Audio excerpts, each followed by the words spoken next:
Last लेक्चरला आपण electrochemistry मध्ये कोलरॉस law पर्यंत आपण स्टडी केला होता. कोलरॉस लॉ कशावर म्हणायचं, त्याचे ऍप्लिकेशन्स काय आहेत आपण बघितलेला आहे. त्याचा प्रॉब्लेम्स आपण एक घेणार आहे कोलरॉस लॉ साठी. How to calculate molar conductivity at infinite dilution okay of strong electrolytes. Strong इलेक्ट्रोलाइटची मोलार कंडक्टिव्हिटी इन्फिनिट डायल्यूशनला कशी फाइंड आउट करायची त्याचा एक प्रॉब्लेम्स आपण घेणार आहे.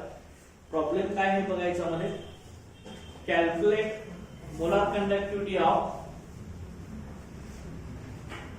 क्वेश्चन याच्यामध्ये काय होतं, calculate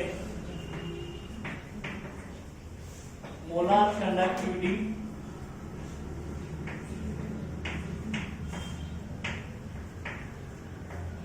calculate molar conductivity of AgI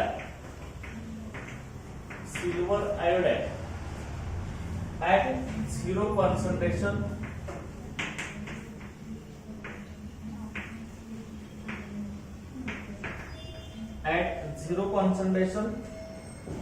if the molar conductivity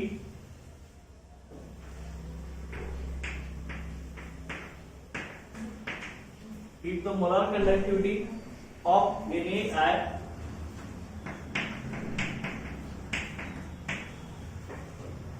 AgNO3 and NaNO3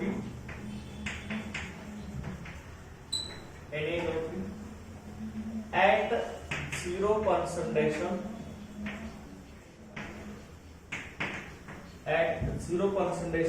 are respectively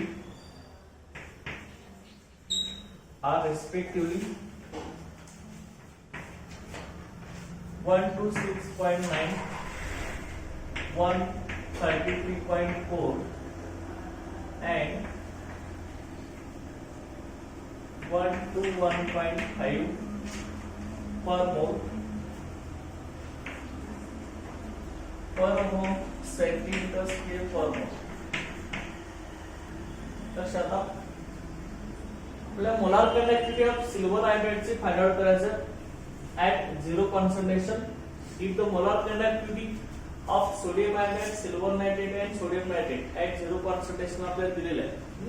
बघा इथं molar conductivity of NaI value काय केलं का, मोलार कंडक्टिव्हिटी ऑफ NaI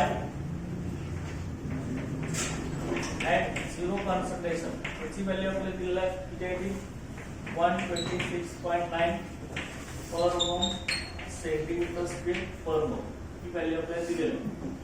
त्यानंतर molar conductivity of silver nitrate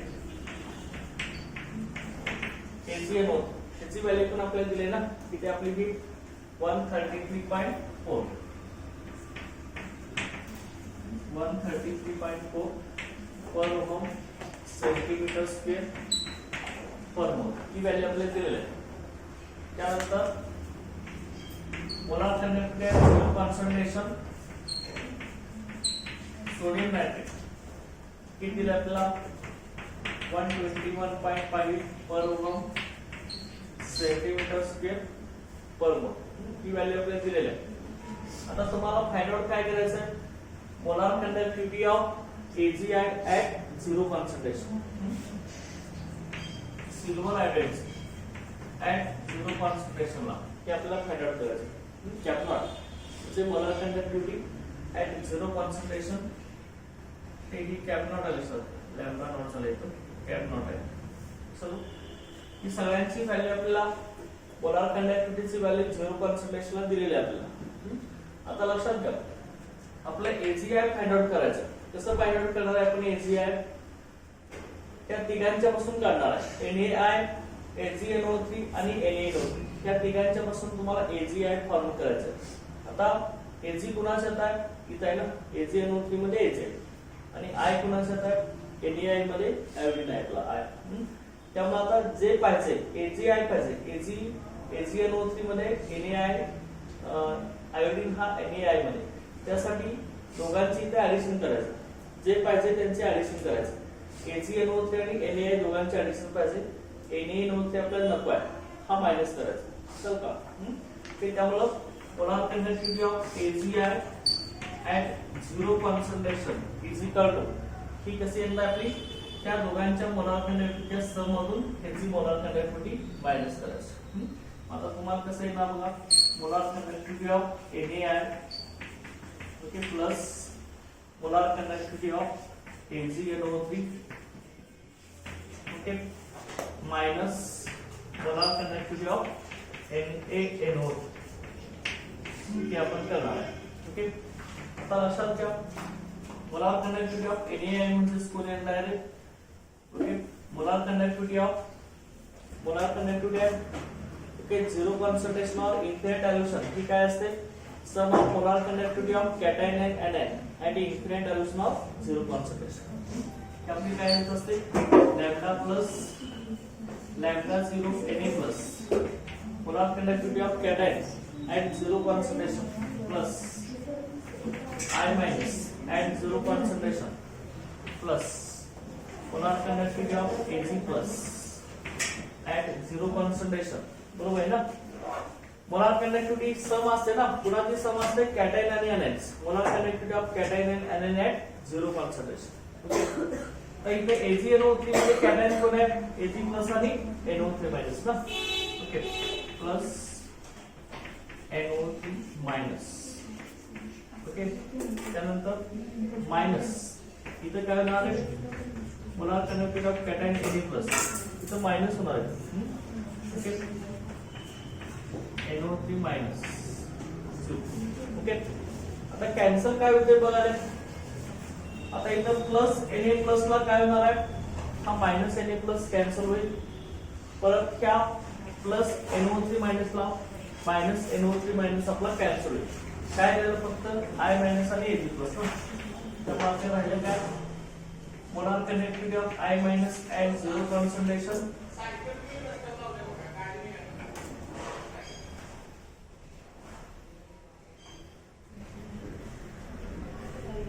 molar conductivity of AgI at zero concentration पुन्हा लावली जर बघायला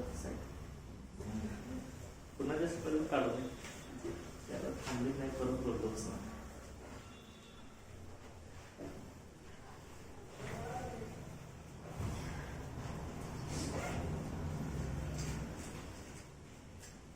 ओके लक्षात आलं मोलार कंडक्टिव्हिटी ऑफ AgI हे आपली आली लक्षात आलं AgI चे फॉर्मेशन आपण कसे केले NaI आणि AgNO3 दोघांचे ऍडिशन आणि त्यातून हे मायनस केले ना आपण ते प्लस Na प्लस ला मायनस Na प्लस कॅन्सल झाला त्यानंतर मायनस आपला प्लस NO3 मायनस ला मायनस NO3 मायनस कॅन्सल हे राहिलं molar conductivity of I minus at zero concentration molar conductivity of Ag plus at zero concentration आता मग हे तुम्ही इक्वेशन तर काढलेलं आहे आता परत काय करायचं तुला आता आपण इथे घेतलेलंच आहे काय करणार आहे आपण लक्षात घ्या AgI molar conductivity of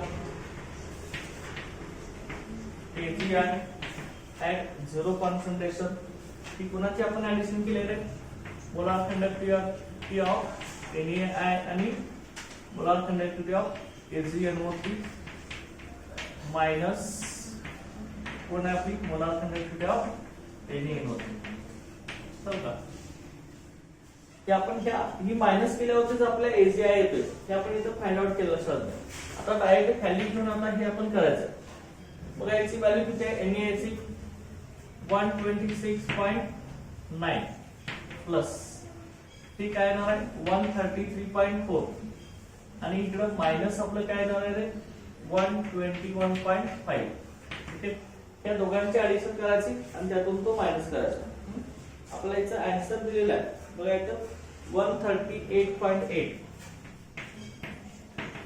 per ohm centimetre square per mole okay ह्या शक्तीने लक्षात आहे ओके की आपली मोलार कंडक्टिव्हिटी आणि झिरो कॉन्सन्ट्रेशन आपण फाइंड आउट करू शकतो लक्षात आहे का त्यानंतर नेक्स्ट याच्यामध्ये बघा calculate molar conductivity at zero concentration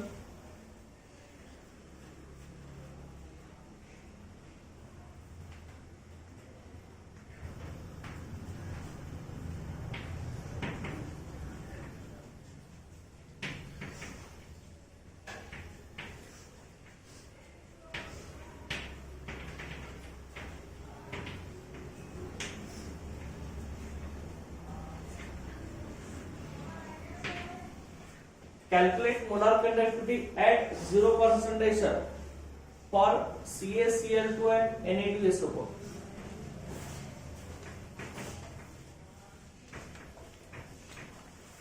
and Na2SO4. त्या दोघांची मोलार कंडक्टिव्हिटी आपल्याला झिरो कॉन्सन्ट्रेशनला फाइंड आउट करायचं.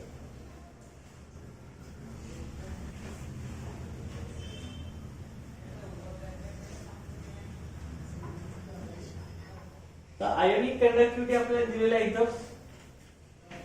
Ionic conductivity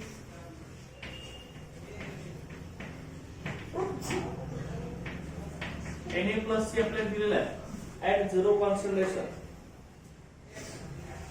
Ca2 plus Cl minus Cl minus Na plus आणि SO4 2 minus यांची आयोनिक कंडक्टिव्हिटी दिली आपल्याला झिरो कॉन्सन्ट्रेशन 104 are respectively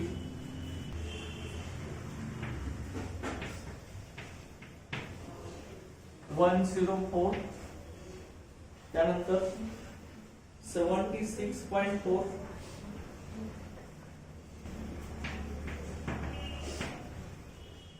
त्यानंतर आणखी आपल्याला 50.1 and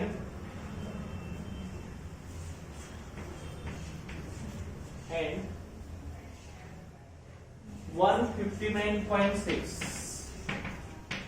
per ohm centimetre square per mole ही आयोनिक कंडक्टिव्हिटी आपल्याला दिलेली आहे.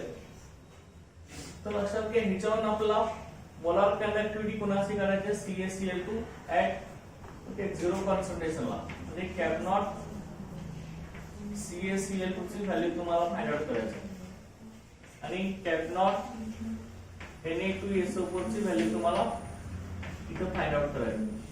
बरोबर आहे. दोघांची मोलार कंडक्टिव्हिटी झिरो कॉन्सन्ट्रेशनला काढायचं.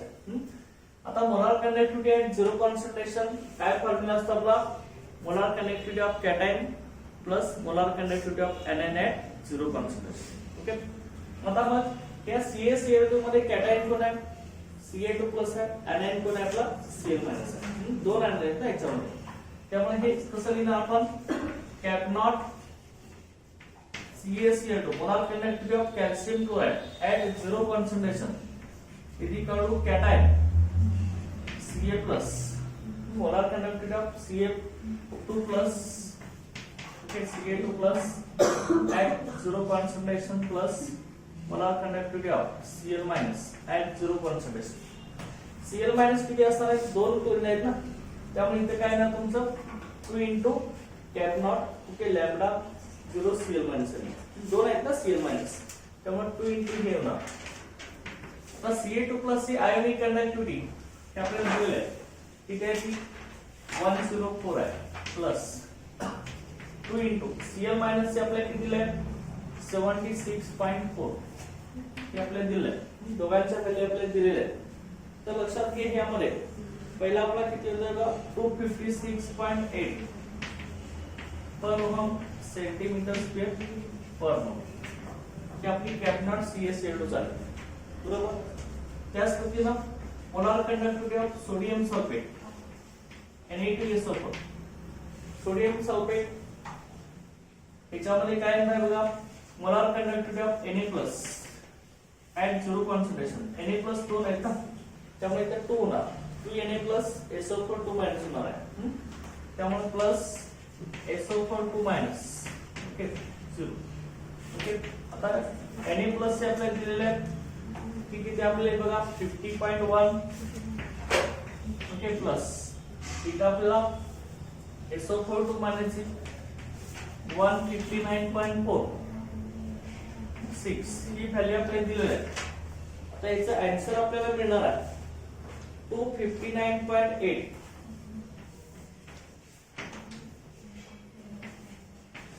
ओके 259.8 पर ओहम सेंटीमीटर स्क्वेअर पर मोल. ओके. ही व्हॅल्यू आपल्याला दिलेली आहे. ओके, लक्षात आलं की अशा पद्धतीने फाइंड आउट करायचं आहे. लक्षात आहे ना? ओके. त्यानंतर नेक्स्ट बघा याच्यामध्ये मोलार कंडक्टिव्हिटी ऑफ दुसरा problem याच्यामधला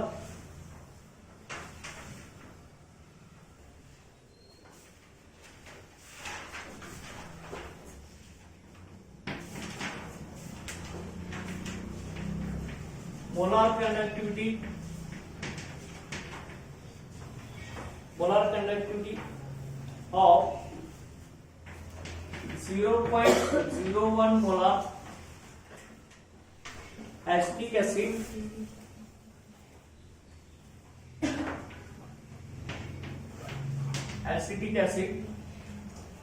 at 25 degrees Celsius is 16.5 per ohm centimeter square per mole. Calculate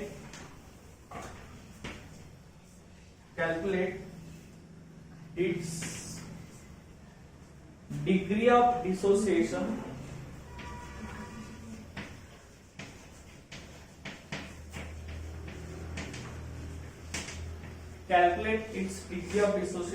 in 0.01 molar solution and dissociation constant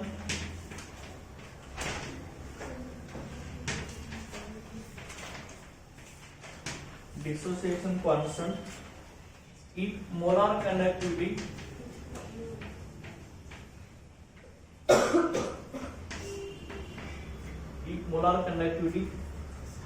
of acetic acid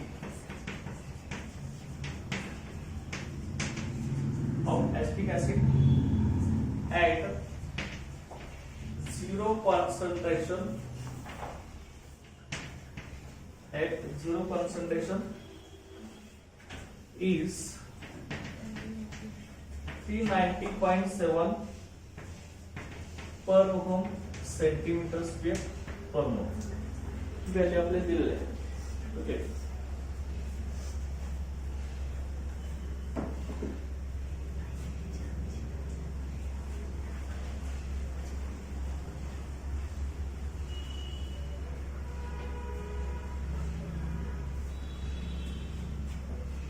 आता गिवन व्हॅल्यू आपल्याला काय दिले आहे लक्षात घ्या. Molar conductivity of 0.01 molar acetic acid जे तुम्हाला कॉन्सन्ट्रेशन दिलं आहे 0.01 मोलार ऍसिटिक ऍसिडचं कॉन्सन्ट्रेशन दिलं आहे. त्यानंतर मोलार कंडक्टिव्हिटी दिले ऍसिटिक ऍसिडची आपल्याला 25 डिग्री सेल्सिअसला किती आपली 16.5 पर ohm centimetre square per mole ही व्हॅल्यू दिली आहे. Calculate it's degree of dissociation. Degree of dissociation आपण अल्फा या सिम्बॉलला दाखवतो. तिने काढायचं same concentration 0.01 molar solution and dissociation constant ऍसिडचा हे ची व्हॅल्यू तुम्हाला काढायचं आहे. ते dissociation constant is molar conductivity of acetic acid 0 concentration. जे कॅप नॉट ची व्हॅल्यू तुम्हाला दिली आहे, कॅप दिला आहे, कॅप नॉट दिला आहे. molar conductivity of acetic acid at 0 concentration 390.7 per ohm centimeter square per mole he value आपल्याला दिलेली आहे. ओके, आता इथं फॉर्म्युला आपण कुठला यूज करणार आहे बघा. तुम्हाला डिग्री ऑफ डिसोसिएशन पण करायचं आहे आणि डिसोसिएशन कॉन्स्टंट के ची व्हॅल्यू तुम्हाला फाइंड आउट करायचं आहे. तर लक्षात घ्या degree of dissociation alpha is equal cap divide by cap not हा आपला फॉर्म्युला आहे. कळलं का? इथं व्हॅल्यू तुम्ही पुट अप करा. कॅप ची व्हॅल्यू दिली आहे 16.5 डिवाइड बाय कॅप नॉट ची व्हॅल्यू आहे 390.7. ओके, ही आपल्याला कॅल्क्युलेट केल्यावरती आन्सर मिळणार आहे 0.0422 हे आपल्याला मिळेल. त्यानंतर डिसोसिएशन कॉन्स्टंट के ची व्हॅल्यू तुम्हाला काढायचं. के इज इक्वल टू काय डिसोसिएशन कॉन्स्टंट ऑफ ऍसिड. तुम्हाला हा आयोनिक इक्विलिब्रियम झालेला आहे. K इज इक्वल टू काय असतो alpha square C divide by 1 minus alpha, बरोबर आहे. हा फॉर्म्युला आहे आपला. अल्फाची व्हॅल्यू आपल्याला डिग्री ऑफ डिसोसिएशन मिळालाय 0.042 theta square into concentration same आहे 0.01 1 मायनस अल्फाची व्हॅल्यू 0.04. समजा ओके, हे आपण सिम्प्लिफाय करायचं. आपला आन्सर याचे मिळणार आहे 1.85 इंटू 10⁻⁵. 10⁻⁵. असा आपला डिसोसिएशन कॉन्स्टंट के ची व्हॅल्यू मिळेल. ओके, लक्षात आलं.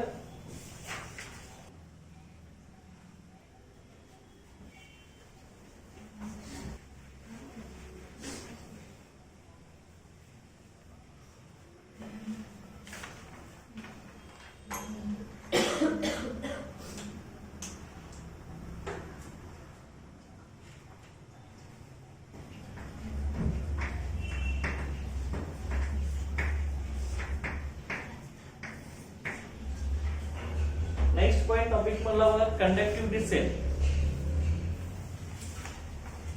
कंडक्टिव्हिटी सेल कसा असतो? Conductivity sale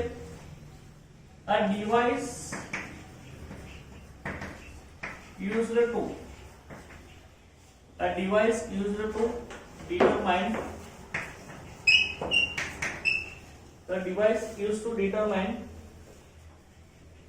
conductance of the cell.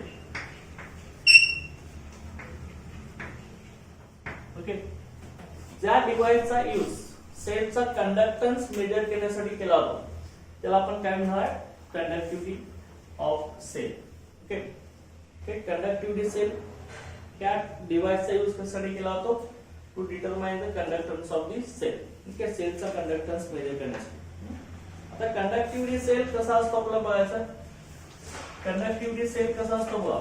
Conductivity cell it consist of glass tube. त्याच्यामध्ये असे एक ग्लास ट्यूब असते लक्षात घ्या. की त्या ग्लास ट्यूब मध्ये प्लॅटिनाइज्ड प्लॅटिनम प्लेट असतात आपल्या ग्लास ट्यूब मध्ये. त्या प्लॅटिनमच्या प्लेट असतात. ओके, प्लॅटिनाइज्ड प्लॅटिनम प्लेट असतात. एक असे एक ग्लास ट्यूब असते त्यामध्ये प्लॅटिनमच्या प्लेट असतात. ओके, ग्लास ट्यूब मध्ये त्या प्लॅटिनाइज्ड प्लॅटिनम प्लेट आणि परत हे टोटल सगळं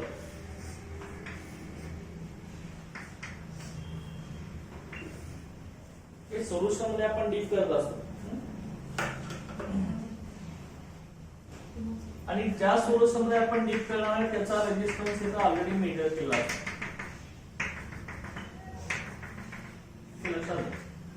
ते आपल्या प्लॅटिनम प्लेट्स आहेत.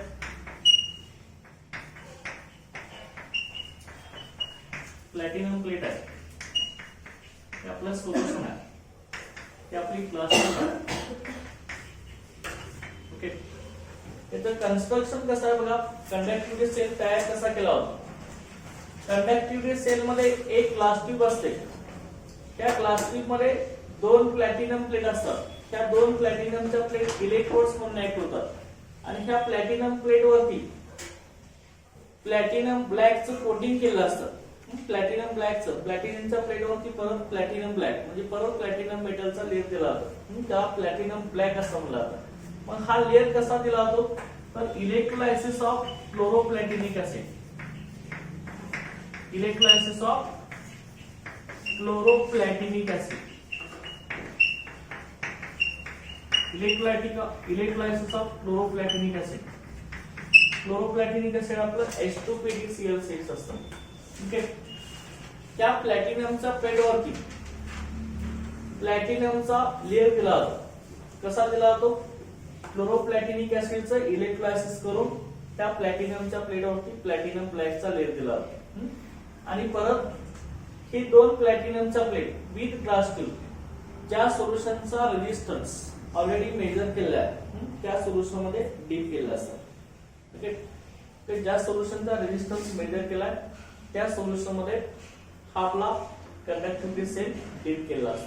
ओके, अशा हे कन्स्ट्रक्शन आहे. ओके कंडक्टिव्हिटी सेल साठी. त्यानंतर नेक्स्ट याच्यामध्ये बघा सेल कॉन्स्टंट आपण कसा डिटरमाइन करणार आहे. सेल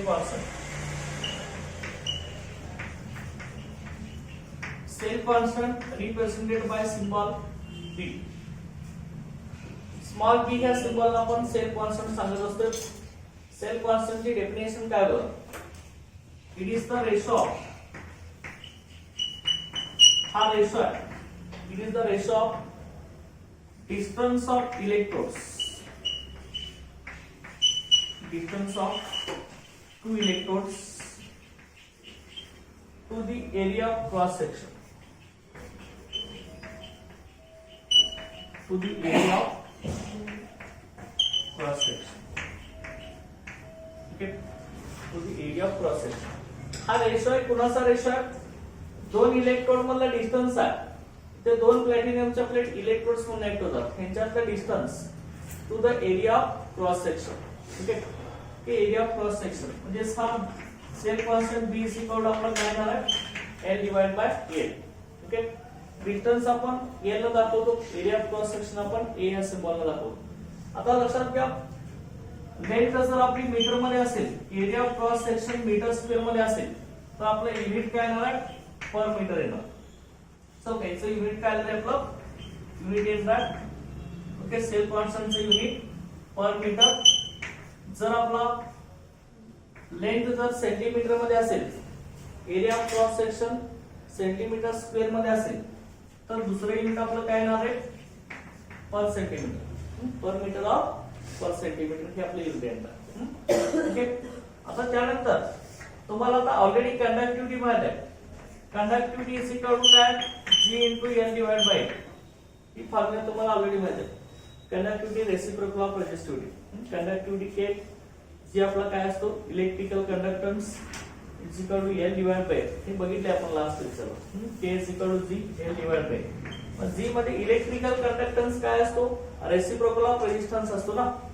G ची व्हॅल्यू आपली काय असते रे 1/R असते ना. ही व्हॅल्यू जर इथे टाकली आपण तर इक्वेशन कसं येणार सांगा.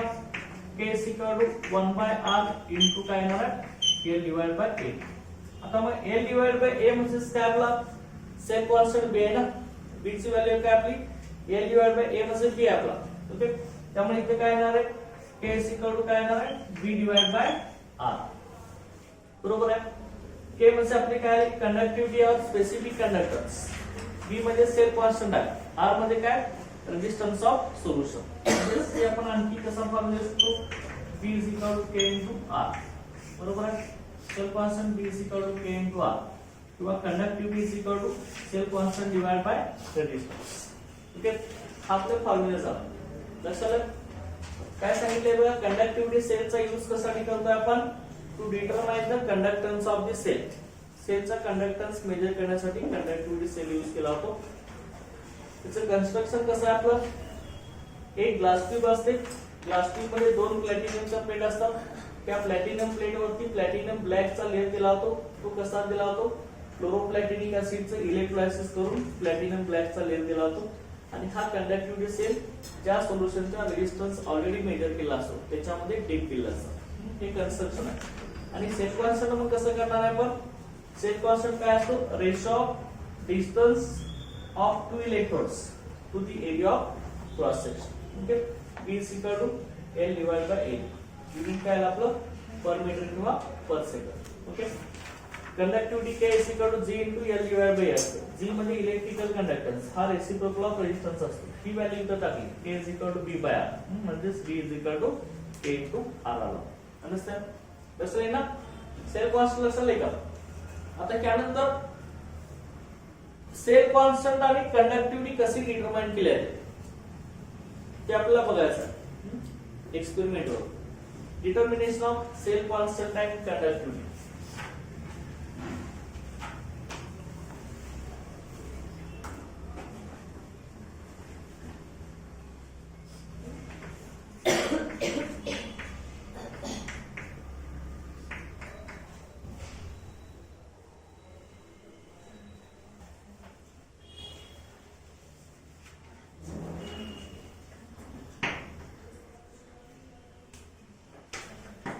Determination of cell constant and conductivity.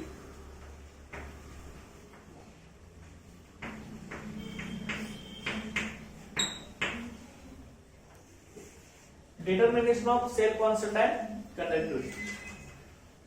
आता सेल कॉन्स्टंट आणि कंडक्टिव्हिटी आपण कशी मेजर करणार आहे शब्द. हा तर आपला कंडक्टिव्हिटी सेल आहे ऑलरेडी.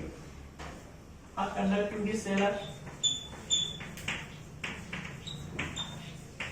ओके. आता आपण काय करणार आहे बघा, एका साइडला यायचं लक्षात घ्या. तसं आपण सेल कॉन्स्टंट आणि कंडक्टिव्हिटी डिटरमाइन करणार आहे लक्षात घ्या. सुरुवातीला सेल कॉन्स्टंट काढायचं. Okay.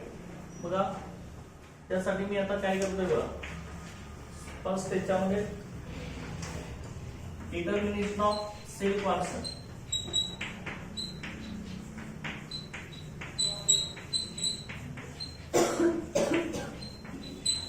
Determination of cell constant. तर सेल कॉन्स्टंट काढण्याचा फॉर्म्युला काय आहे आपला, B इज इक्वल टू काय K इंटू R आहे. की आपली कंडक्टिव्हिटी आहे. R म्हणजे काय, रेजिस्टन्स ऑफ द सोल्युशन. आता ज्या सोल्युशनचा सेल कॉन्स्टंट काढायचा आहे त्याचा कंडक्टिव्हिटी ऑलरेडी मेजर केली असणार आहे. ती कंडक्टिव्हिटी सेल आपण कुठल्या सोल्युशन मध्ये डीप करणार आहे, ज्या सोल्युशनची कंडक्टिव्हिटी ऑलरेडी मेजर केली आहे किंवा ऑलरेडी आपल्याला माहिती आहे त्या सोल्युशन मध्ये कंडक्टिव्हिटी सेल डीप करायचा आहे. आता मग राहिले कोण, फक्त रेजिस्टन्स राहिलं ना. मग रेजिस्टन्स कसं करतो आपण, पिस्टोन्स ब्रिज प्रिन्सिपल यूज करून आपण रेजिस्टन्स काढतो असतो. बरोबर. आता पिस्टोन्स ब्रिज प्रिन्सिपल इकडे आपण आता इथं सेटअप करणार आहे. पिस्टोन्स ब्रिज प्रिन्सिपल साठी बघा याच्यामध्ये इथं आपले एका आर्मला पिस्टोन्स ब्रिजच्या कंडक्टिव्हिटी सेल आपला कनेक्ट असणार आहे. ते एका आर्मला याच्या एका आर्मला इथं नॉन रेजिस्टन्स किंवा इथं व्हेरिएबल रेजिस्टन्स असणार आहे. तर इथं आणि इथं अल्टरनेटिंग पॉवर AC असणार आहे. इथं अल्टरनेटिंग करंट ही लेंथ असणार आहे. इथं करंट डिटेक्टर जो असणार आहे आपला करंट डिटेक्टर याच्यामध्ये ओके. इथं आपला करंट डिटेक्टर D असेल. आता स्लाइडिंग कॉन्टॅक्ट हे आपलं J असेल फॉर एक्झाम्पल किंवा F असेल. ओके. तर स्लाइडिंग कॉन्टॅक्ट इथं असेल. इथं असणार आपली AC. ओके. आणि इथं B असेल. ओके. ओके. कसं आलं आता की आपला पिस्टोन्स ब्रिज आहे.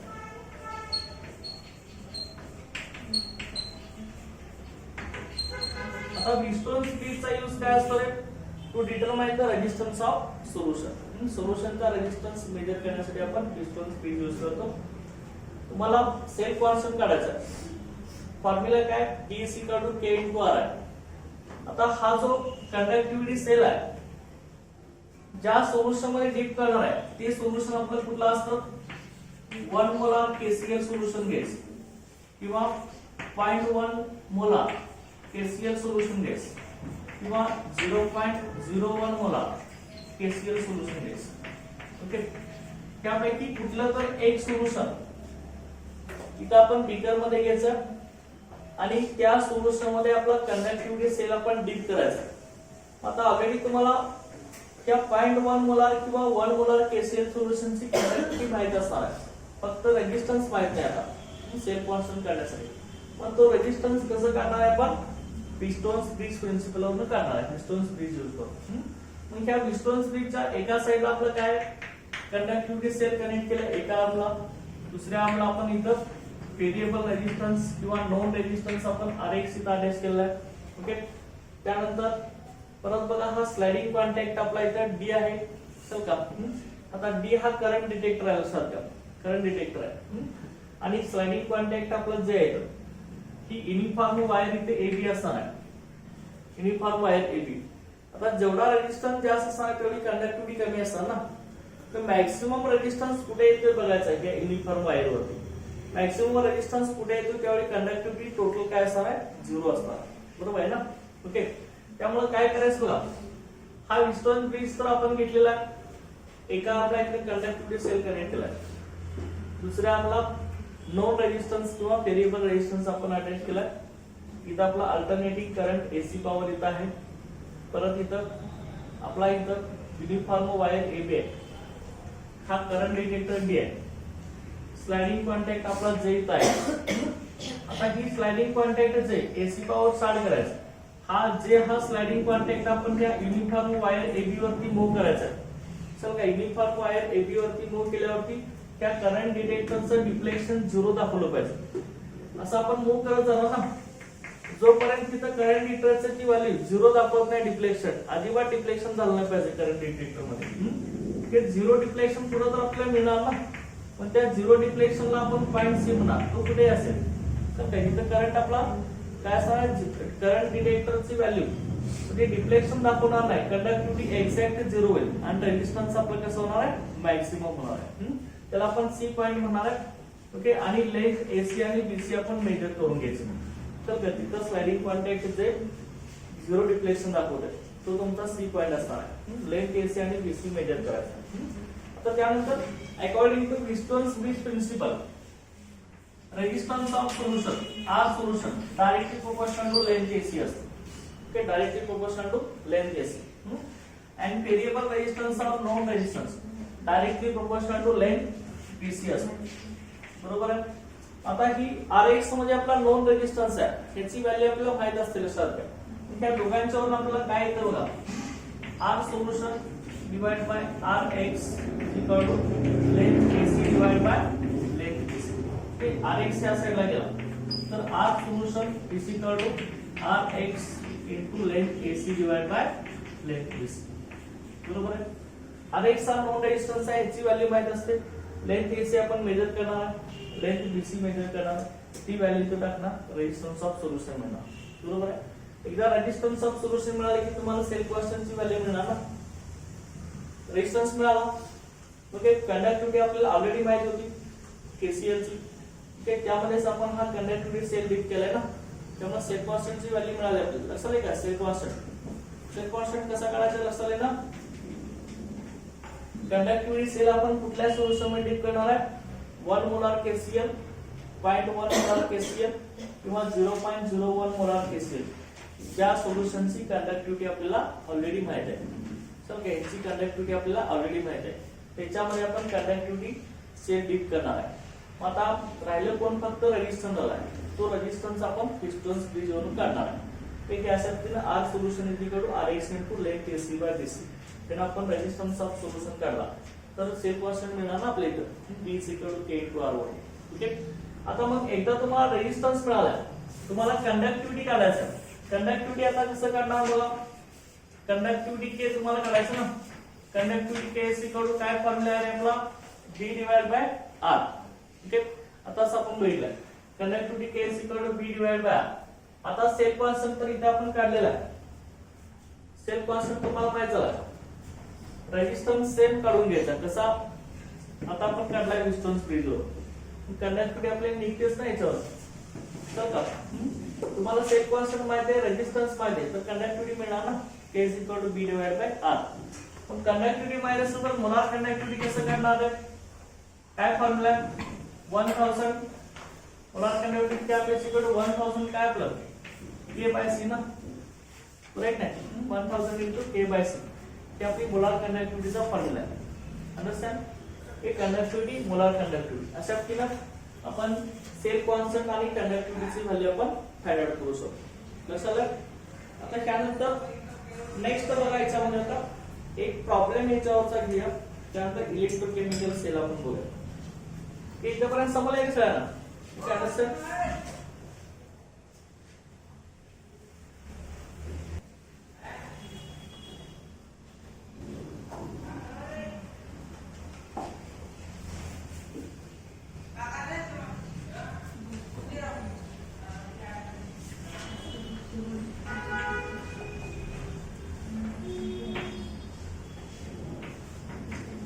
The conductivity cells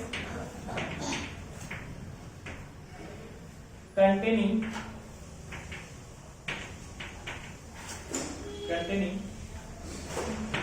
0.01 molar KCl gives 0.01 molar KCl gives at 25 degrees Celsius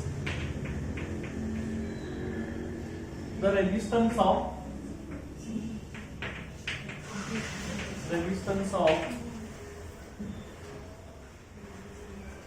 604 ohm. The same cell containing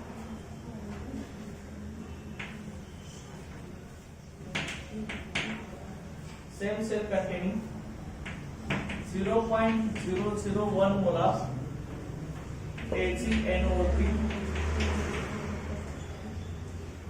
gives resistance of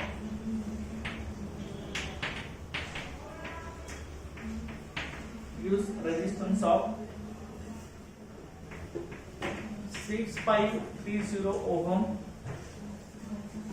Calculate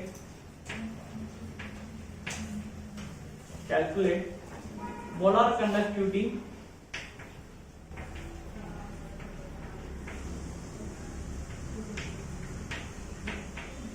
the molar conductivity of 0.001 molar AgNO3.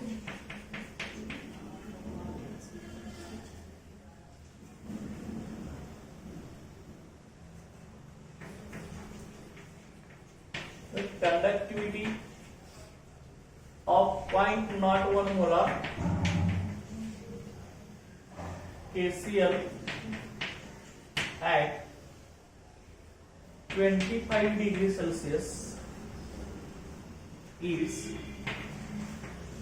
0.00141 per ohm per centimetre.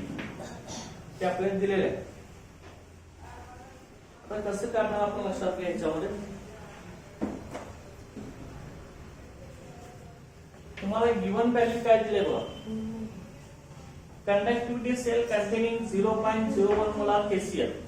म्हणजे KCl चं तुम्हाला काय दिलेलं आहे, concentration दिलेलं आहे. तिथे ते 0.01 मोलार हे कॉन्सन्ट्रेशन दिलेलं आहे. रेजिस्टन्स तुम्हाला दिलेला आहे. तिथे तो 604 ओहम हा रेजिस्टन्स तुम्हाला दिलेला आहे. ओके, तुम्हाला काय करायचं आहे बघा. The same cell containing 0.01 molar HgNO3 gives resistance of 6530 ohm. Calculate molar conductivity of 0.01 molar HgNO3. Conductivity of 0.01 molar KCl at 25 degrees Celsius is he conductivity तुम्हाला दिलेली आहे. ओके, तर लक्षात घ्या. तुम्हाला कंडक्टिव्हिटी मोलार कंडक्टिव्हिटी काढायची असेल तर फॉर्म्युला कुठला यूज करायला लागतो रे. कॅप इज इक्वल टू काय रे, 1000 K/C. हा तुम्हाला फॉर्म्युला यूज करायला लागेल ना. मोलार कंडक्टिव्हिटी त्यांनी काढायचं म्हटलेलं आहे. कॅपची व्हॅल्यू तुम्हाला काढायचं. मग 1000 K/C हा फॉर्म्युला यूज करायला लागेल. तुम्हाला कॉन्सन्ट्रेशन माहित आहे. के दिलाय का, के दिलाय का आपल्याला. के ची व्हॅल्यू आपल्याला इथे दिलेली नाही, लक्षात घ्या. HgNO3 सोल्युशन साठी विचारलेलं sir. Molar conductivity of 0.01 molar HgNO3. तर त्यासाठी सुरुवातीला आपल्याला के ची व्हॅल्यू, सेल कॉन्स्टंट के ची व्हॅल्यू तुम्हाला काढावी लागेल. कसं काढणार, सेल कॉन्स्टंट कसं काढणार आहे. B is equal to K into R. बरोबर आहे. B is equal to K into R. आता K into R K कुणाचा घेणार आहे, KCl. कंडक्टिव्हिटी ऑफ KCl ची दिलेली आहे आपल्याला. किती दिले आहे, 0.0141 ओहम दिलेला आहे.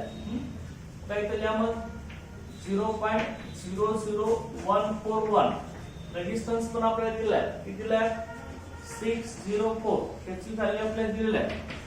हे सिंप्लिफाय करायचं आपल्याला. याचा आन्सर बघा 0.852 पर सेंटीमीटर. हा आपल्याला सेल कॉन्स्टंट मिळाला. बरोबर आहे. हे सेल कॉन्स्टंटची व्हॅल्यू मिळाली. आता त्यानंतर कंडक्टिव्हिटी करायचं आहे. Conductivity K is equal to काय असणार आहे, cell constant B divide by R. Okay, आता B ची व्हॅल्यू आपली मिळाली 0.852 डिवाइड बाय R. रेजिस्टन्स आपल्याला दिलेला HeNO3 सोल्युशनचा किती दिलाय रेजिस्टन्स 6530 ओहम दिलेला आहे resistance of HCl solution okay 6530 ohm आपल्याला दिलेला आहे मला कंडक्टिव्हिटी HeNO3 सोल्युशनची काढायचं त्यासाठी रेजिस्टन्स त्याच्यावर घ्यायचं ती व्हॅल्यू आपल्याला मिळणार आहे 1.3 into 10 raised to minus 4 unit आपलं काय असतं per ohm per centimetre conductivity okay लक्षात येईल कंडक्टिव्हिटी आपण करणार ना पोलार कंडक्टिव्हिटी तुम्हाला विचारलंय 1000 K/C के ची व्हॅल्यू दिली की आपल्या HeNO3 ची मोलार कंडक्टिव्हिटी काढायची ना आपल्याला 1000 K/C त्यामुळे आपण सुरुवातीला सेम कॉन्स्टंट आपण काढणार आहे B is equal to K into R आहे ओके K ची व्हॅल्यू आपल्याला KCl ची दिली आहे रेजिस्टन्स पण दिला आहे त्यानंतर कंडक्टिव्हिटी आपण HeNO3 ची B divide by R B आपल्याला इथे मिळाला R रेजिस्टन्स आपण KCl सोल्युशनचा घेतलाय HeNO3 सोल्युशनचा त्यानंतर आता मोलार कंडक्टिव्हिटी कसं करणार आपण same formula cap is equal to 1000 K/C concentration आपलं ची व्हॅल्यू किती आली आपली 1.3 into 10 raised to minus 4 concentration किती आहे HeNO3 चं किती कॉन्संट्रेशन दिलेले 0.001 मोलार ती कॉन्संट्रेशन आपल्याला दिलेलं आहे HeNO3 सोल्युशन साठी ते तुम्ही इथे घ्या 0.01 ओके हे तुम्ही कॅल्क्युलेट करायचं तुम्हाला आन्सर मिळणार आहे 130 पर ohm centimetre square per mole ही मोलार कंडक्टिव्हिटी आपल्याला HeNO3 सोल्युशनची मिळेल बरोबर आहे अशा तुम्ही हे फाइंड आउट करायचं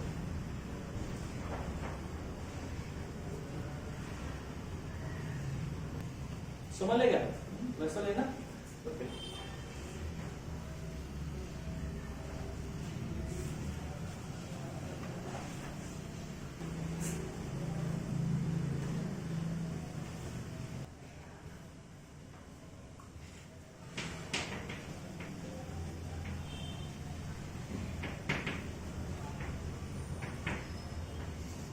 नेक्स्ट बघा इलेक्ट्रोकेमिकल सेल इलेक्ट्रोकेमिकल सेल आपण स्टडी करणार आहोत इलेक्ट्रोकेमिकल सेल कशाला म्हणायचं and a cell which is used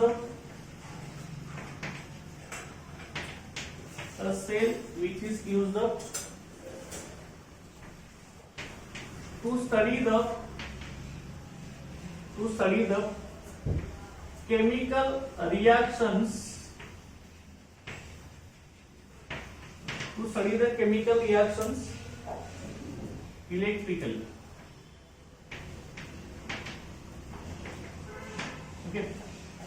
okay electric current pass करून केमिकल रिएक्शनचा स्टडी कसा केला होता ओके त्याचा स्टडी ओके त्या इलेक्ट्रोकेमिकल सेलचा यूज कशासाठी केला होतो to study the chemical reaction electrical म्हणजे इलेक्ट्रिक करंट पास करून केमिकल रिएक्शनचा स्टडी कसा केला होता ओके त्यासाठी इलेक्ट्रोकेमिकल सेल यूज केला होता लक्षात आलं how gives the relation between electric current and chemical reactions electric current आणि केमिकल रिएक्शन मधला ते रिलेशनशिप हा इलेक्ट्रोकेमिकल सेल सांगत असतो आता त्याच इलेक्ट्रोकेमिकल सेल मध्ये हा जो आपला इलेक्ट्रोकेमिकल सेल आहे त्याच्यामध्ये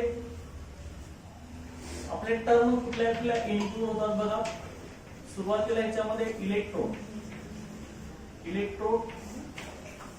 इलेक्ट्रोड असतो इलेक्ट्रोड आपले दोन असतात एक कॅथोड असतो एक एनोड असतो दोन इलेक्ट्रोड असतात कॅथोड आणि एनोड आता इलेक्ट्रोड कसा म्हणायचं बघा इलेक्ट्रोड कसा असतो आपला मेटलचा पार्ट असतो किंवा नॉन मेटलचा पार्ट असतो immersed in electrolytic solution electrode is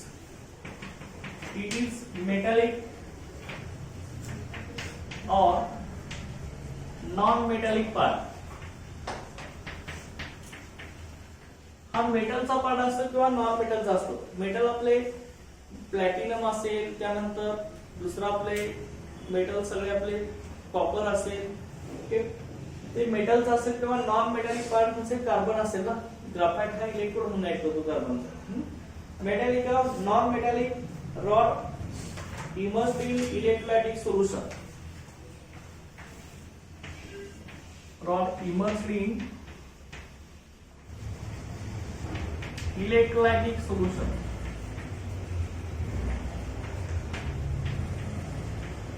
Immersed in electrolytic solution. Immersed in electrolytic solution and conduct electric current and conduct electric current to or from the solution. To or from the solution. Okay. Electrode काय असतो लक्षात घ्या. Electrode काय असतो, metal किंवा non मेटलचा rod असतो, तो इलेक्ट्रोलायटिक सोल्युशन मध्ये डीप केला असतो. इलेक्ट्रोलायटिक सोल्युशन म्हणजे काय, ज्या सोल्युशन मधून इलेक्ट्रिक करंट पास होतो त्या सोल्युशनला काय म्हणायचं, इलेक्ट्रोलायटिक सोल्युशन. त्याच्यामध्ये डीप केला असतो आणि मग काय होत असतं, कंडक्ट इलेक्ट्रिक करंट, तो इलेक्ट्रिक करंट कंडक्ट करतो टू द सोल्युशन. सोल्युशन मध्ये इलेक्ट्रिक करंट पास करतो किंवा सोल्युशन पासून इलेक्ट्रिक करंट पास करतो असतो. तर का ते conduct electric current to the solution or from the solution. Okay. Solution मध्ये इलेक्ट्रिक करंट पास करतो किंवा सोल्युशन कडून इलेक्ट्रिक करंट घेत असतो, त्यासाठी आपल्याला इलेक्ट्रोड्स यूज करायला लागतो. लक्षात. आता इलेक्ट्रोड्स मध्ये लक्षात घ्या, दोन टाइपचे इलेक्ट्रोड असतात. एक असतो तो आपला ऍक्टिव्ह इलेक्ट्रोड्स आणि दुसरा असतो तो इनर्ट इलेक्ट्रोड्स. ओके. ऍक्टिव्ह आणि इनर्ट इलेक्ट्रोड्स. एक हिच्यामध्ये असतो तो ऍक्टिव्ह इलेक्ट्रोड्स. आता ऍक्टिव्ह इलेक्ट्रोड्स म्हणजे काय, जो इलेक्ट्रोड केमिकल रिएक्शन मध्ये इन्व्हॉल्व होत असतो त्याला ऍक्टिव्ह इलेक्ट्रोड असं म्हणायचं. आणि इनर्ट इलेक्ट्रोड, जो इलेक्ट्रोड केमिकल रिएक्शन मध्ये इन्व्हॉल्व होत नाही त्याला इनर्ट इलेक्ट्रोड असं म्हणायचं. Electrode means take part in reaction. तर electrode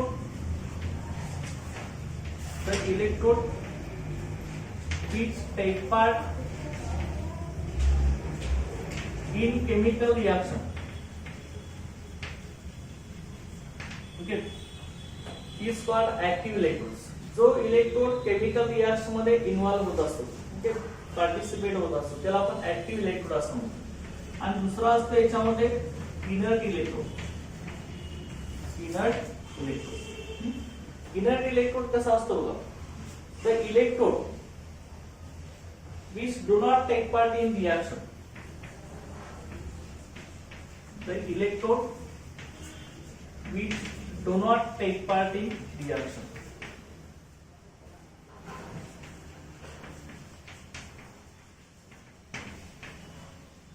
Okay, which do not take part in reaction. जो इलेक्ट्रोड केमिकल रिएक्शन मध्ये इन्व्हॉल्व होत नाही त्याला इनर्ट इलेक्ट्रोड म्हणायचं. आणि जे इलेक्ट्रोड केमिकल रिएक्शन मध्ये इन्व्हॉल्व होतात त्याला आपण ऍक्टिव्ह इलेक्ट्रोड्स असं म्हणतो. आता त्यानंतर इलेक्ट्रोड्स मध्ये आपले कोण असतात, कॅथोड आणि एनोड असतात. कॅथोड आणि एनोड, एक आहे आपला कॅथोड आणि दुसरा असतो आपला एनोड. ओके. कॅथोड आणि एनोड हे दोन आपले इलेक्ट्रोड असतात, कॅथोड एनोड. तर सुरुवातीला कॅथोड काय असतो बघा, cathode it is the electrode at which reduction take place. It is the electrode, it is the electrode at which reduction take place.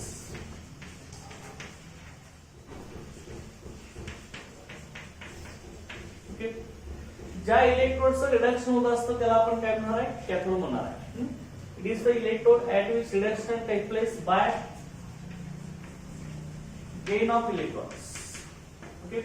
Electron gain करून, जे इलेक्ट्रॉन घेतल्यावरती रिडक्शन होत असतात. गेन ऑफ इलेक्ट्रॉन म्हणजे reduction. आणि anode it is the electrode, it is the electrode at which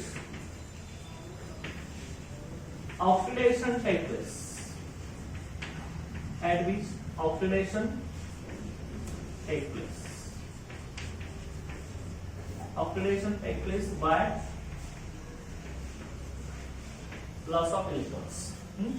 electron loss करून ज्या electrode वरती ऑक्सिडेशन होत असतं त्याला आपण एनोड असं म्हणणार. Okay. Oxidation occurs as electron lost by some species. Okay, कसं ना काय काय आपण बघितलं बघा इलेक्ट्रोकेमिकल सेल मध्ये, ज्या सेल मध्ये केमिकल रिएक्शन इलेक्ट्रिकली स्टडी केला जातो, म्हणजे इलेक्ट्रिक करंट पास करून केमिकल रिएक्शन स्टडी केला जातो, त्याला आपण इलेक्ट्रोकेमिकल सेल असं म्हणतो. इलेक्ट्रोकेमिकल सेल मध्ये इलेक्ट्रोड्स असतात. इलेक्ट्रोड काय असतो, मेटल किंवा नॉन मेटलचा रॉड असतो, तो आपण इलेक्ट्रोलायटिक सोल्युशन मध्ये डीप करत असतो आणि तो सोल्युशन पासून किंवा सोल्युशन मध्ये इलेक्ट्रिक करंट पास करत असतो. ऍक्टिव्ह त्याच्यामध्ये दोन असतात, एक active electrode, inert electrode. Active electrode काय असतो, तो केमिकल रिएक्शन मध्ये इन्व्हॉल्व होत असतो आणि इनर्ट इलेक्ट्रोड केमिकल रिएक्शन मध्ये इन्व्हॉल्व होत नसतो. त्याच्यामध्ये कॅथोड आणि एनोड. कॅथोडला रिडक्शन होत असतं, इलेक्ट्रॉन गेन करतो. एनोडला ऑक्सिडेशन होत असतं, इलेक्ट्रॉन लॉस करतो. बरोबर आहे. ओके, आता त्यानंतर नेक्स्ट आपण आता इलेक्ट्रोकेमिकल सेलचे टाइप्स बघणार आहे. दोन टाइप्स आहेत इलेक्ट्रोकेमिकल सेलचे. पहिला आहे याच्यामधला इलेक्ट्रोलायटिक सेल आणि सेकंड आपला galvanic or voltaic cell. Types of electrochemical sale.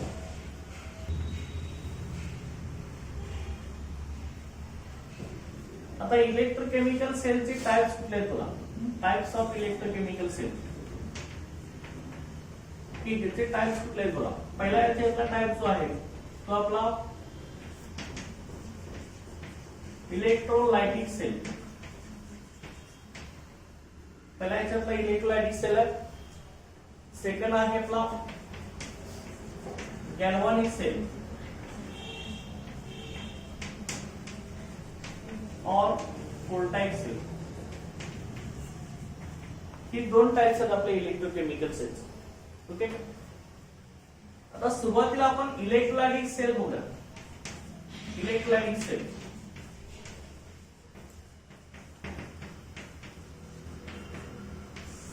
Electrolytic cell कशा आपण असतो. Electrolytic cell the cell in which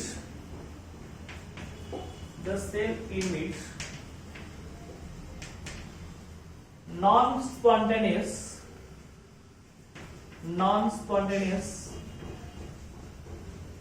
chemical reactions,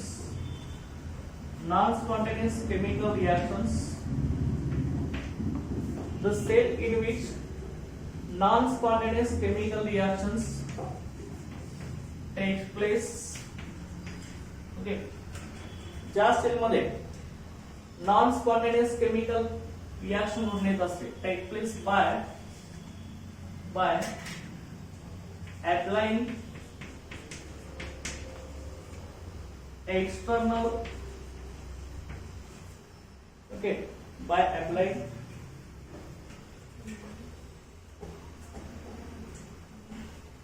non-spontaneous reaction occurs by passing direct current from external source. By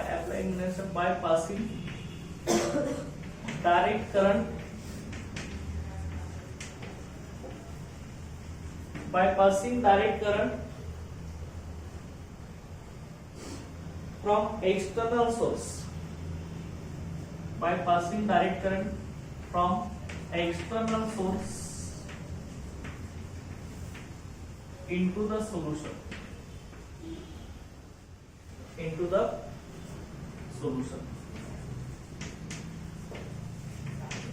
Okay. त्याला आपण electrolytic sale असं म्हणणार आहे.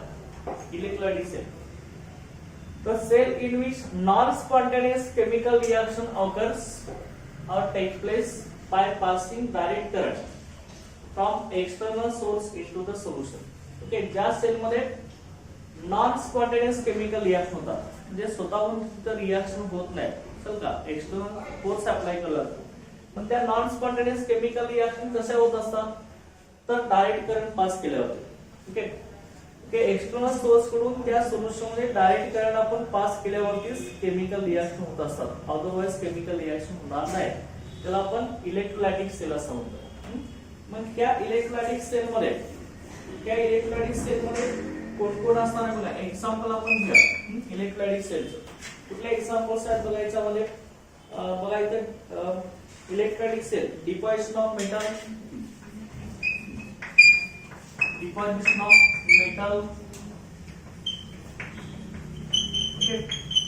Deposition of metal म्हणजे काय, एका मेटलवरती दुसऱ्या मेटलचा लेयर देण्यासाठी, बरोबर आहे नाही.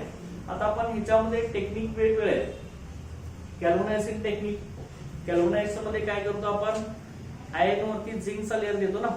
आपल्या स्टॅपलर मधल्या पिन असतात, चल का टाचण्या असतात आपल्या, ते आपल्या आयर्नच असतात, त्याच्यावरती आपण काय करतोय, झिंकचा लेयर देतोय, त्यामुळे त्याला सॅनिंग अपीयरन्स आला असतो. डिपॉझिशन ऑफ मेटल, एका मेटलवरती दुसऱ्या मेटलचा लेयर देण्यासाठी ते तो इलेक्ट्रोलायटिक सेल यूज केला होता. डिपॉझिशन ऑफ मेटल, त्यानंतर प्युरिफिकेशन ऑफ मेटल, एखादा मेटल प्युअर करण्यासाठी प्युरिफिकेशन ऑफ मेटल,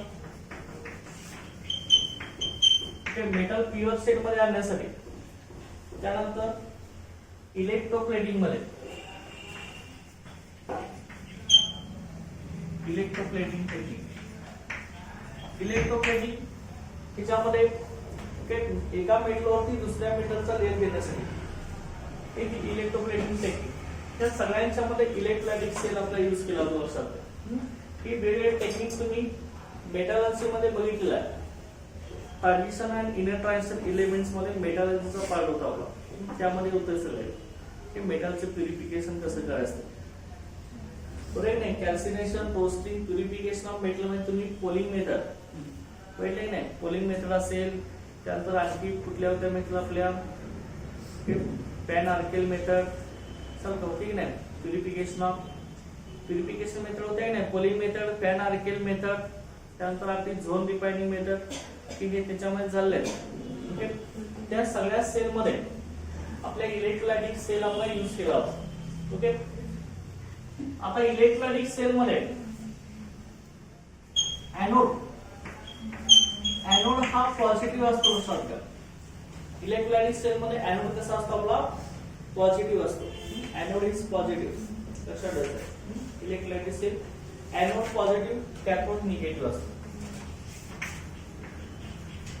कॅथोड कसा असतो रे, निगेटिव्ह इलेक्ट्रोड असतो, हे लक्षात ठेवायचं. आणि इलेक्ट्रोलायटिक सेल मध्ये, इलेक्ट्रोलायटिक सेल मध्ये इलेक्ट्रिकल एनर्जीचं कन्व्हर्शन केमिकल एनर्जी मध्ये केलं जात असतं. In this cell electrical energy is converted into chemical energy. Understand. त्यानंतर सेकंड टाइप विचारला जो आहे तो आपला galvanic cell of voltaic sale.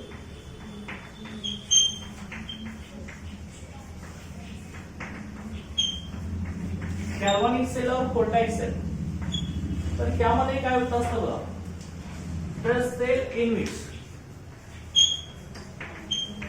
the cell in which spontaneous chemical reaction occurs. The cell in which spontaneous chemical reactions occur. Okay. ज्या cell मध्ये spontaneous chemical reaction होत असते, spontaneous chemical reaction occurs and produces electricity and produce electricity. Okay, त्याला आपण galvanic cell of voltaic cell असं म्हणत असतो sir. Okay, ज्या सेल मध्ये स्पॉन्टेनियस केमिकल रिएक्शन होत असते आणि इलेक्ट्रिसिटी प्रोड्यूस होत असते, त्याला आपण गॅल्व्हॅनिक सेल किंवा व्होल्टाइक सेल असं म्हणतो. याचे एक्झाम्पल आपले कुठले, लीड स्टोरेज बॅटरी. गाड्यांच्या मध्ये आपण बॅटऱ्या वापरतो, लीड स्टोरेज बॅटरी असेल, ते लीड स्टोरेज बॅटरी. त्यानंतर ड्राय सेल असेल, आपल्या घड्याळामधला सेल असेल, ओके, ड्राय सेल. ओके, आपल्या बॅटरी मध्ये असतो, वॉल क्लॉक मध्ये असतो, ते ड्राय सेल सगळे. ड्राय सेल असेल, डॅनियल सेल असेल, डॅनियल सेल. ओके, त्याच्यामध्ये इलेक्ट्रिक करंट तयार होत असतो sir. Daniell cell, fuel cell असेल, ही सगळे आपले गॅल्व्हॅनिक ऑफ व्होल्टाइक सेल आहे.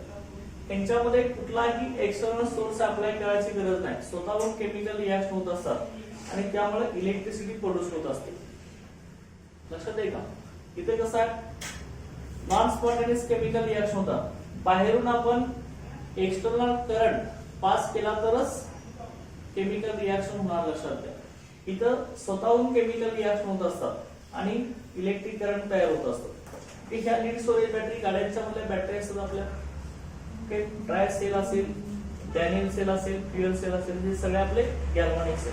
आता गॅल्व्हॅनिक आणि व्होल्टाइक सेल ह्याचा एक्झॅक्ट आपण इथं इलेक्ट्रोलाइटिक सेल मध्ये एनोड कसा असतो रे, पॉझिटिव्ह असतो आणि कॅथोड कसा आहे, निगेटिव्ह आहे. आणि इथं इलेक्ट्रिकल एनर्जीचं कन्व्हर्जन कशामध्ये, केमिकल एनर्जी मध्ये. इथं उलट आहे, एनोड कसा असणार आहे, निगेटिव्ह. ओके, फंक्शन चेंज होणार नाही. एनोडला काय असणार आहे, ऑक्सिडेशन, कॅथोडला रिडक्शनच होणार, फक्त साइन चेंज होणार आहे. लक्षात ठेवायचं, फंक्शन चेंज होणार नाही. एनोडला ऑक्सिडेशन, कॅथोडला रिडक्शन फिक्स असणार आहे, फक्त साइन चेंज होणार आहे.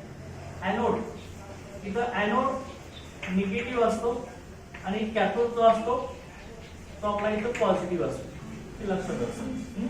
आणि त्याच्यामध्ये केमिकल एनर्जीचं कन्व्हर्जन इलेक्ट्रिकल एनर्जी मध्ये केलं जातं. Chemical energy is converted to electrical energy, हे लक्षात ठेवायचं. आता हे गॅल्व्हॅनिक और व्होल्टाइक सेल आहे, त्याचं नेम गॅल्व्हॅनिक व्होल्टाइक ठेवलंय. सायंटिस्ट गॅल्व्हानी, लुइगी गॅल्व्हानी आणि कोल्टा यांच्या हॉनरेबल हे नाव ठेवलं आहे. ओके, हे गॅल्व्हॅनिक सेल आणि व्होल्टाइक सेल. आता त्यानंतर नेक्स्ट आपण आता इलेक्ट्रोलाइटिक सेलचे टाइप्स आपण बोलणार आहे. इलेक्ट्रोलाइटिक सेल मध्ये दोन आहेत. एक आपला इलेक्ट्रोलायसिस ऑफ मोल्टन NaCl, त्यालाच आपण फ्युज्ड NaCl म्हणतो. आणि सेकंड आहे इलेक्ट्रोलायसिस ऑफ ऍक्वेस NaCl. हे दोन टाइप्स आहेत आपले इलेक्ट्रोलाइटिक सेल मध्ये.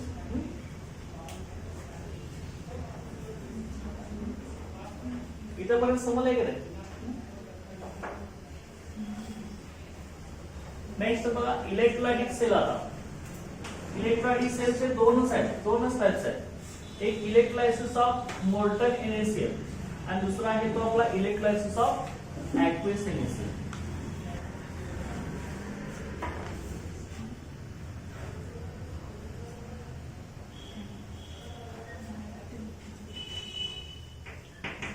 इलेक्ट्रोलाइटिक सेल, इलेक्ट्रोलाइटिक सेल त्याच्यामध्ये फर्स्ट आहे electrolysis of molten NaCl. Plus आपण फ्युज्ड NaCl असं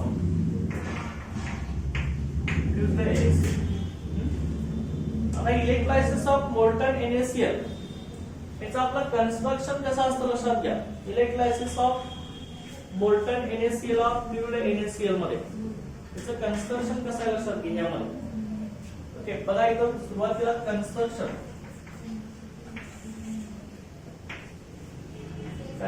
कसं आहे बघायचं. कन्स्ट्रक्शन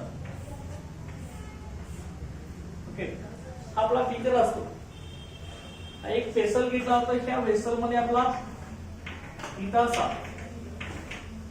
फ्युज्ड NaCl असतो. याच्यामध्ये फ्युज्ड NaCl किंवा ह्याला आपण काय म्हणतो रे, मोल्टन NaCl. मेल्ट झालेला त्याला आपण मोल्टन म्हणतो. मेल्ट झाला NaCl. त्याच्यामध्ये आपण काय करतोय बघा, दोन इलेक्ट्रोड असे डीप करतोय.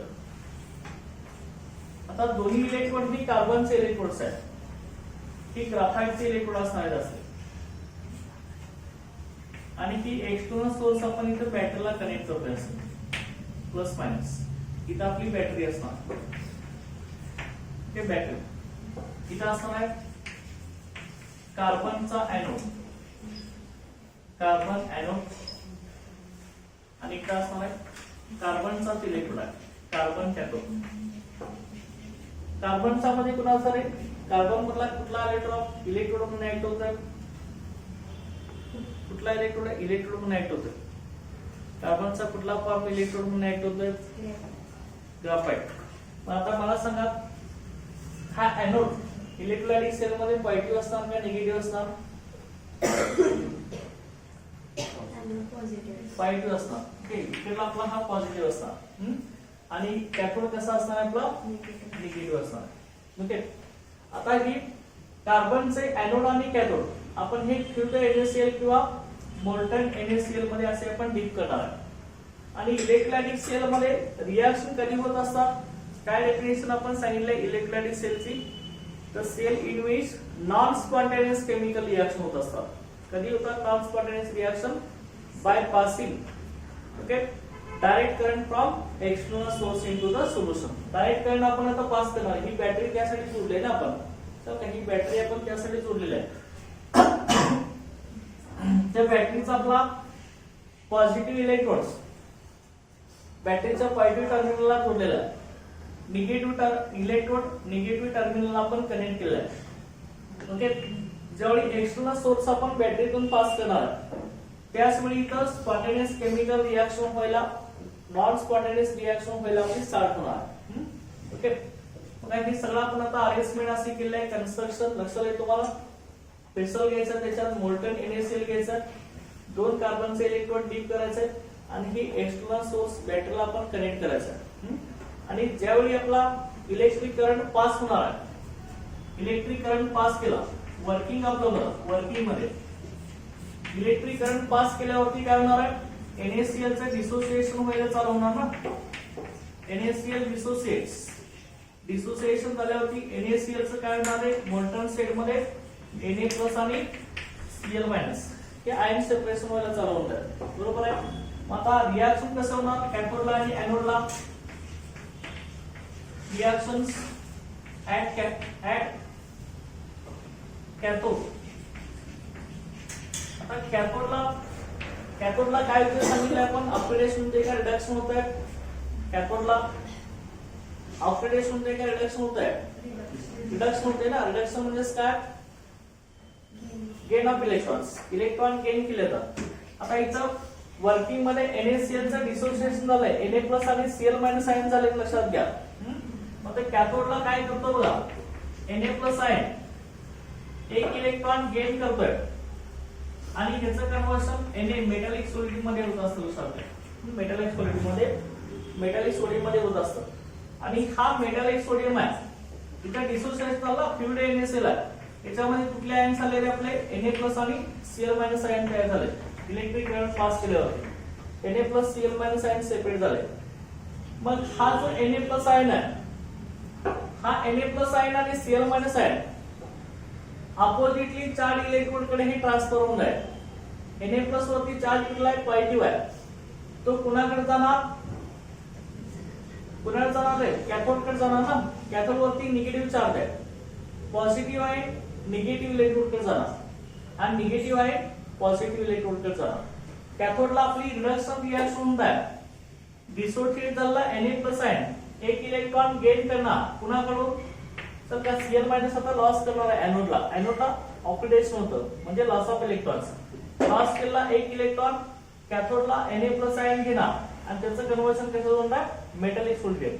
एक घेतला की Na+ चा Na झाला ना.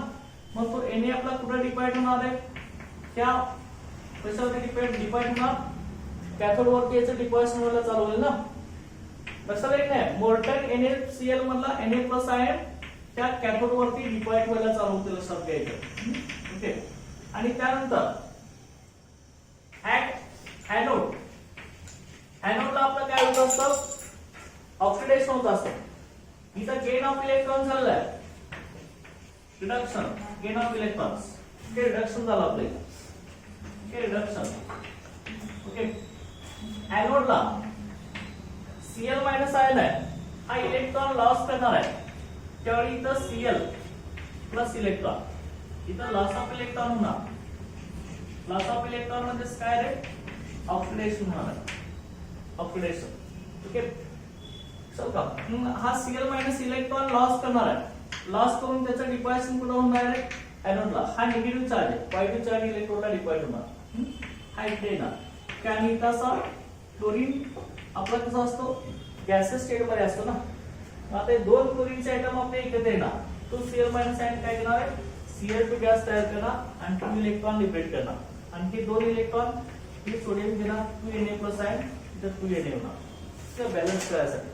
मग आपली ओव्हरऑल रिएक्शन कशी होणार आहे, कसे होणार सांगा. त्या 2 इलेक्ट्रॉनला 2 इलेक्ट्रॉन कॅन्सल होणार, बरोबर आहे. काय झालं आपल्या इकडं 2Na प्लस 2Cl मायनस, त्या साइडला काय झालं रे 2Na सॉलिड प्लस काय झालं इकडं Cl2 गॅस, बरोबर आहे. ही ओव्हरऑल रिएक्शन आली आहे.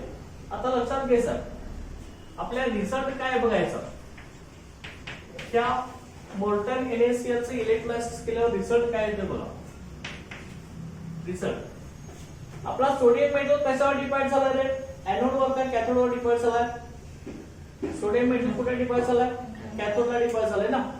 आणि क्लोरीन गॅस कुठे लिबरेट झालाय, एनोडला क्लोरीन गॅस लिबरेट झालाय ना, इथं Cl2 गॅस एनोडला लिबरेट झालाय. ते त्यामुळे आपण म्हणू शकतो इथं ऍट एनोड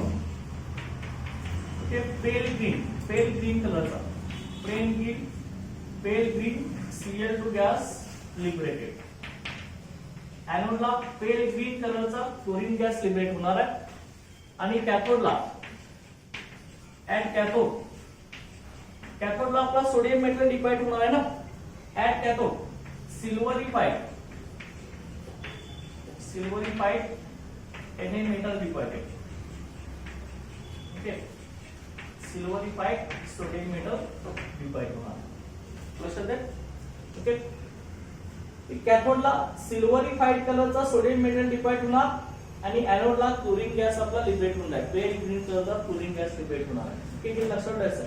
समजले कसं कन्स्ट्रक्शन वर्किंग झालंय. ओके, समजले काय केलंय कन्स्ट्रक्शन मध्ये आपण प्युर्ड NaCl किंवा मोल्टन NaCl पेसल मध्ये घेतलाय. 2 कार्बनचे इलेक्ट्रोड, एक एनोड आहे एक कॅथोड आहे, एक्सटर्नली बॅटरीला कनेक्ट केलंय. वर्किंग मध्ये इलेक्ट्रिक करंट आपण बॅटरीतून पास केलाय की NaCl चं डिसोसिएशन होणार. प्युर्ड NaCl चं डिसोसिएशन झाल्यावरती Na+Cl- आयन सेपरेट होणार. कॅथोड आणि एनोडला रिएक्शन होणार, कॅथोडला रिडक्शन होणार. इथं मोल्टन स्टेट मधले Na+ आयन इलेक्ट्रॉन गेन करून ते काय होणार आहे, ते कॅथोडला डिपाइट होणार आणि Cl- आयन इलेक्ट्रॉन लॉस करून म्हणजे त्याचं ऑक्सिडेशन होऊन क्लोरीन गॅस ते एनोडला लिबरेट करणार. ठीक आहे, त्यामुळे आपला रिझल्ट काय आला, एनोडला पेल ग्रीन कलरचा क्लोरीन गॅस लिबरेट होईल आणि कॅथोडला सिल्वरिफाइड सोडियम मेटल लिबरेट होईल. ओके, अशा पद्धतीने हे इलेक्ट्रोलायसिस ऑफ मोल्टन NaCl किंवा प्युर्ड NaCl आहे. आता ह्याचा दुसरा टाइप आहे इलेक्ट्रोलायटिक सेलचा, तो इलेक्ट्रोलायसिस ऑफ ऍक्वेस NaCl आहे. तो पण आता नेक्स्ट लेक्चरला बघायचा. Okay, thank you.